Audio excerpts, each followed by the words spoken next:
Hello and welcome to Buy, Hold, Sell, brought to you by Livewire Markets. My name is Chris Conway and today we're running the ruler over a handful of stocks that are trading at a discount. Are they right for the picking or are they value traps? To answer those questions, we're joined by Reece Birtles from Currie and Hamish Tadgell from SJ Hiscock. Welcome, gents. We'll start with you, Reece. The first stock is Cleanaway. Is it a buy, hold, sell for you? For us, at best, it's a hold. For a number of years pre-COVID, it was growing very strongly as an M&A roll-up and really had some growth tailwinds. Since that time, it doesn't really have the opportunities to do M&A anymore to add to it. It's a very capital-intensive business. It's trading at a big premium after that big re-rate over its strong period of time, and there's really quite high expectations of improvement required to get to the price. So we think it's a hold.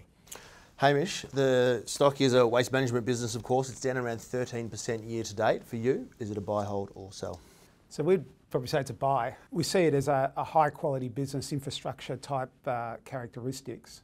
We've got a new management team in there and it's got strong parallels to us of Brambles and the sort of the turnaround that's gone there in terms of it's a network business. We've got a new management team that's coming in and I think there's some strong operational improvement initiatives that they're putting in place. Secondly, I think that there's still recovery from COVID going on. They were impacted particularly on the labour side and I think they're sorting some of those issues out. And thirdly, they are investing or have invested in a number of initiatives like FOGO and the like, and some of the M&A that Reece has talked about, we still think the benefits and growth to come through there over the next few years. So we think it's a buy. Next up, we're talking QBE Insurance. It's one of the most talked about stocks on the market right now. Hamish, I'll stay with you. Buy, hold, sell. We're a buy. We think that QBE's in a bit of a sweet spot at the moment in terms of benefiting from rising interest rates, and that's helping improve technical reserves and for the first time in a long time in that business. It's also benefiting from the global insurance hardening cycle, which we still think has got some way to run. And then thirdly, there is some good restructuring initiatives and simplification of the US business that's been going on, getting out of some of the, focusing more on the mid-market and getting out of some of the insurance classes that have proved difficult over the recent past. We're certainly all paying a lot more for insurance. Reece, the stock is up around 16% so far this year. Broker targets still sit well above that. How do you feel about it? Is it buy, hold or sell for you? It's a buy as well. I mean, the only thing rising faster than the share price is the earnings. So the PE has actually been falling. It's now on around 9 times earnings for FY24. So agree with many of the themes. The premium rate environment has been very strong given catastrophes, the inflation dynamic causing cost of insurance generally to rise. So they're really benefiting from that strong top line growth.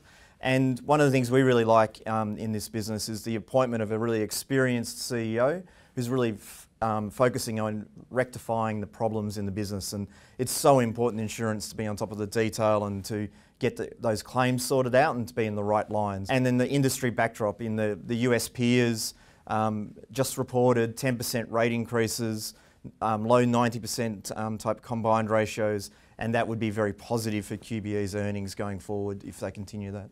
So a double buy on QBE. The Lottery Corporation is next up, Australia's largest lottery operator. Of course, it benefits when those $50 million jackpots hit the airwaves and everyone's out buying a ticket. Reece, I'll stay with you. Is it a buy, hold or a sell? It's a buy for us. We see it as one of the few ways to play the digital online transition remaining in the market. So, it has those long-term lottery licenses that give it a monopoly position in the East Coast. Those licenses allow it to benefit from that digital transition. They can increase the prices of their tickets, which is great for their revenue, but it also drives bigger pools and drives more customers. And then they're getting better margins as more of their tickets are sold online. So we see it as a nice, stable business. It's, it doesn't cause any harm for people to buy a bit of fun, and especially in tougher economic times. So we see it as quite resilient and be able to grow dividends. Hamish, the stock is down 2% year to date, but it has fallen from around $5.30 in August, now trading around $4.40. For you, is it a buy, hold or sell? Look, it's probably a hold for us at the moment, but I agree with many of the things that Reece said. We think it's a very high quality business, and attracted to the sort of the growth. It's over a long period of time generated sort of 3 or 4% sort of growth, and higher at times when it's brought out new game releases and the like. We're also are very attracted to demergers, as we often think that they allow for the realisation of value that wasn't previously appreciated. But just at the moment, we do think there's a bit of earnings risk in the business. We think over the sort of the next 6 months or so that some of the game sequencing that they're cycling is going to be a little bit challenging, and also just some costs. There's some higher costs that we think are coming through in the business at the moment, just in relation to the integration, which over time should come out. But there's some investment that's required as the business is demerged. As well as running the ruler over those stocks, we've asked the gents to bring along a strong buy, a stock they believe is trading at a discount and offers compelling upside. Hamish, staying with you, what have you got for us? Look, I'd call out Worley. Clearly the company has had a good run in the last 12 months, but we think it's coming off a low base, and we think there is still a long runway of growth. So Worley historically has been in the hydrocarbons space. It's the biggest or largest engineering consultant globally, employs about 40,000 people. And the company is pivoting towards sustainability. And so over the next 2 or 3 years, by 2026, the company is suggesting that 75% of their earnings will come from work in the sustainability and energy transition area. So areas like battery metals, wind, and hydrogen and these types of things. We think that growth is real. We think that they've got pricing power in the current environment, and we also think that the government policy backdrop is very favourable. So things like the Inflation Reduction Act in the US and initiatives here are encouraging companies to invest in this space, which is then engaging Worley to do various services for them. So we see double-digit growth for this business, earnings growth for this business over probably the next 5-6 years, and trading on sort of 15 times. We think the company could re-rate to sort of 18-19 times. Hence a buy. Reece, last but not least, what have you got for us, a stock that you think has compelling upside? For us, it's Flight Centre. It really has not had the full travel recovery. Its key segments are in corporate and international, and both of those segments have yet to fully recover.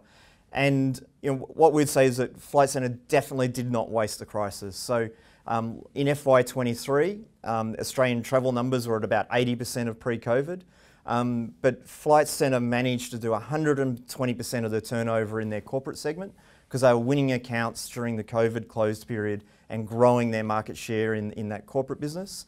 And then in the leisure business, that had traditionally been quite hard to fix given their bricks and mortar base, they're running at about 80% of their pre-COVID levels, but with half the staff numbers and about half the number of stores. So they've really managed to drive efficiency in their business. And so even though FY23 was a much better year, FY24 and 25 is when you'll see the real benefits of that growth in the business that they've managed to achieve. And compared to a Qantas, for example, that is way over earning on ticket prices and lack of capacity, as capacity comes back, that's really going to help drive that Flight Centre business. That wraps up this episode of Buy, Hold, Sell. Thanks to Hamish and Reece for taking a part. If you enjoyed it, make sure to give it a like.